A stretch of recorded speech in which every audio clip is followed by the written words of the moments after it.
پہاڑی زبان میں اپڈیٹ سنیے۔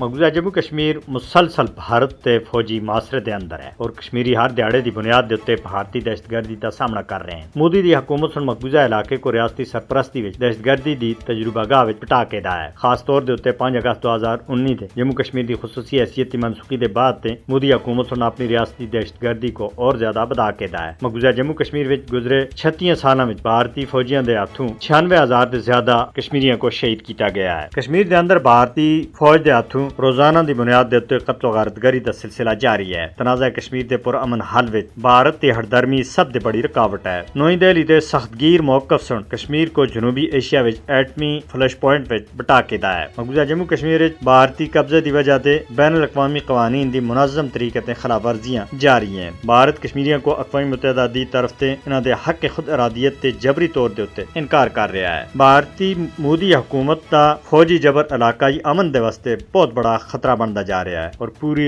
جنوبی ایشیا وچ عدم و استحکام دی وجہ بن رہا ہے۔ عالمی طاقتوں کو دیر پا علاقائی امن دے واسطے مسئلہ کشمیر دے حل وچ اپنا کردار ادا کرنا ہو سی۔ بھارتی فوجی طرف تے کشمیریوں دے اوتے ظلم و ستم انسانیت کے خلاف ایک ایسا جرم ہے جڑا فوری کاروائی دا تقاضا کرتا ہے۔ کشمیری عوام دے خلاف بدترین ریاستی دہشت گردی دے ارتکاب دے اوتے بھارتی فوجیوں دے خلاف عالمی عدالت انصاف وچ مقدمہ چلایا جانا چاہیے۔ مقبوضہ جموں کشمیر وچ دہشت گردی کو ریاستی پالیسی دے طور دے اوتے استعمال کر رہا ہے، لہذا دنیا کو اپنی خاموشی توڑنی ہو سی اور دنیا کو مقبوضہ جموں کشمیر وچ مودی دے غیر قانونی اور اشتعال انگیز اقدامات کا فوری طور دے اوتے نوٹس کرنا ہو سی۔ اقوام متحدہ کو اپنا کردار ادا کرنا چاہیے اور اپنی قرارداداں دے مطابق مسئلہ کشمیر دے حل دے واسطے بھارت دے اوتے دباؤ پانا چاہیے۔